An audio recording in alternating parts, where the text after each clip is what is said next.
महाराज जी, आप त्रिपुरा एक जगह है, स्टेट है, उसको माँ त्रिपुरा सुंदरी के चरणों की धूल हूँ मैं महाराज। वहाँ के मुख्यमंत्री थे अभी, उनकी धर्म। मैं कुछ नहीं, सिर्फ चरणों की धूल हूँ। विचलित हूँ, भ्रमित हूँ, मन में बहुत द्वेष है। हर रोज एक ही प्रश्न से लड़ रही हूँ, उसका उत्तर आपसे चाहती हूँ। मैं मर्यादा पुरुषोत्तम राम की मैं भी उतनी ही भक्ति करती हूँ। निरंतर मेरे शिव के आराध्य के साथ मैं जुड़ी हुई हूँ। मैं जानना चाहती हूँ महाराज आपसे, क्या मेरी माँ जानकी को न्याय मिला है? ये संसारिक लोगों ने लीला में और संसार के दोनों को क्या आप एक जोड़ रहे हैं? क्या दिव्य चिदानंद में लीला को आप त्रिगुणात्मिका मलिन माया की लीला से जोड़ेंगे? पहली गलती है। भगवान श्री राम त्रिकालज्ञ सर्वज्ञ हैं। भगवान श्री राम के निज जनों में एक गर्व प्रकट हुआ था। उसी गर्व को चकनाचूर कराने के लिए भगवान ने जो वन गमन लीला बाद में की और अपने पुत्र लोकुश के द्वारा सब महिमाशाली अपने भ्राता तक के सबके बलों को चूर करवाया। और इसके बाद माता जी का प्रादुर्भाव पृथ्वी से हुआ था। माता जी पृथ्वी में ही लीन हो गई। ये तो मानना ही पड़ेगा कि जब भगवान अवतार लेते हैं तो अंतर्ध्यान की लीला करते हैं, तो कहां अन्याय कहां हुआ?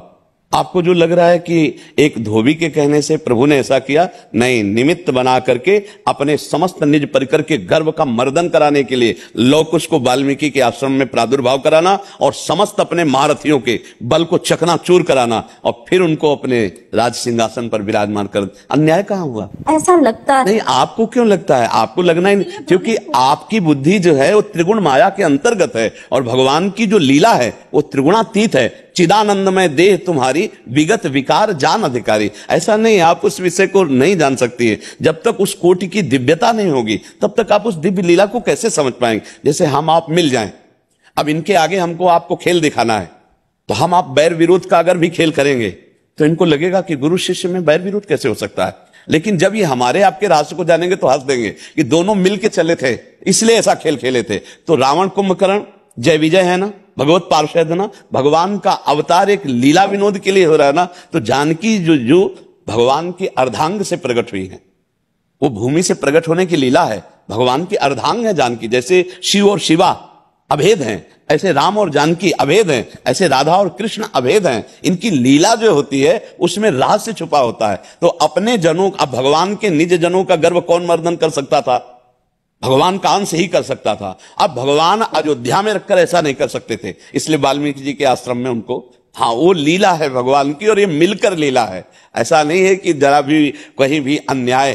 धर्मात्मा जितने भी हुए हैं, महात्मा जितने भी हुए हैं, भगवान श्री राम के कहीं भी किंचन मात्र भी मर्यादा पुरुषोत्तम में इतना भी दोष नहीं निकाल सकते।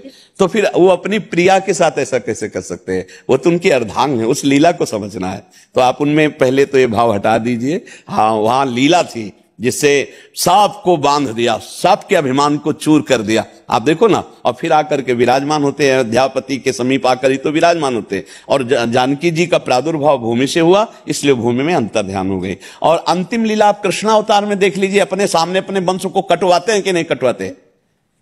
ऋषियों से साफ दिला करके और अपने सामने। तो ये लीलाएं हैं भगवान की दिव्य। उन लीलाओं में हम पार्थिव बुद्धि से अगर देखेंगे तो हमें कहीं ना कहीं दोष दिखाई दे सकता है। मुझे ऐसा लगता है महाराज, कलयुग के इस चरण में भी हम महिला कहीं ना कहीं उसी तरह से कहीं ना कहीं पीड़ित होती जा रही है। कहीं हमारे, लेकिन उसी तरह मत बोलिए, क्योंकि वहां कहीं भी पीड़ा जानकी जी को नहीं थी। महर्षि जो वाल्मीकि जी हैं, इतने समर्थ महापुरुष हैं जो भगवान के अवतार के पहले ही भगवान की लीलाएं लिख दी। उनके पास जानकी जी सुरक्षित है, जहां काल की भी ताकत नहीं है कि तनिक भी वहां कोई उपद्रव कर सके। तो अन्याय शब्द या उनके साथ कोई अनीति, ऐसा आज का जो समय, हम कलयुगी प्राणी हैं, हम वासनाओं से युक्त हैं, हम सुख चाहते हैं, सुख देना नहीं चाहते। सुख भोगने की लालसा से अन्याय होता है, सुख देने की लालसा से कभी अन्याय नहीं होता। हम सब सुख लेने की लालसा में, इसीलिए ऐसा नहीं कह सकते कि केवल स्त्री के साथ ही अन्याय होता है। जहां सुख लेने की लालसा है वहां अन्याय है। अपने सुख भोगने के लिए अपने पूरे परिवार को जहर देकर लड़की भाग जाती है ना। एक पुरुष से ब्याह होने के बाद दूसरे पुरुष का वरण कर लेती है, अपने पति की हत्या कर देती कि नहीं कर देती? या स्त्री के साथ ऐसा व्यवहार किया जाता है या पुरुष के साथ व्यवहार किया जाता है, एक पक्ष में आप देख नहीं सकती। आप देखिए, जो अपने सुख में पागल है वो कुछ भी कर सकता है, वो चाहे स्त्री हो या पुरुष हो। आप इस विषय को देखिए, क्या पुरुष ही या स्त्री ही, हम ऐसा नहीं कह सकते, क्योंकि समान भाव से जब दृष्टि डाल के देखो तो आप तो संसार में हजारों केस ऐसे हैं जो माताओं बहनों के द्वारा नहीं होना चाहिए वो होते हैं, हजारों केस ऐसे जो पुरुषों के द्वारा नहीं होना चाहिए वो होते हैं। अपने बच्चों को काट दिया, अपने पति को मार दिया और दूसरे पति के साथ भाग गई। आप अगर ये कहेंगे कि स्त्रियों के साथ ही अत्याचार होता है तो हम ये कहने के लिए तैयार हैं कि आज की स्त्रियां वो स्त्रियां नहीं हैं। आज की स्त्रियां सिंघनी हैं, पढ़े लिखे हैं। आज की स्त्रियां वो नहीं है जो पुराने जमाने में थी कि आप थप्पड़ मार दो चुप होकर बैठ जाएंगी। थप्पड़ मार दोगे तो बीच सभा में थप्पड़ मारकर तुम्हें बंदी बनवा देंगी। आज की पढ़ी लिखी लड़कियां हैं, पर देखो कुमार्गामी लड़कियां भी हैं और कुमार्गामी लड़के भी हैं, दोनों पक्ष देख रहे हैं। तो इसलिए उसको भगवान की लीला से न जोड़ा जाए। ये मलिन माया की लीला है और वो मायातीत लीला है भगवान की। समझ रही ना आप आशीर्वाद कर। मुझे लगता है आज के बाद उस ज्ञान की तरफ अग्रसर होंगी जहां मेरा मार्गदर्शन होगा, क्योंकि भ्रमित हूँ, इसीलिए आपसे नहीं, आप आगे बढ़िए, आप आगे बढ़िए। धन्यवाद।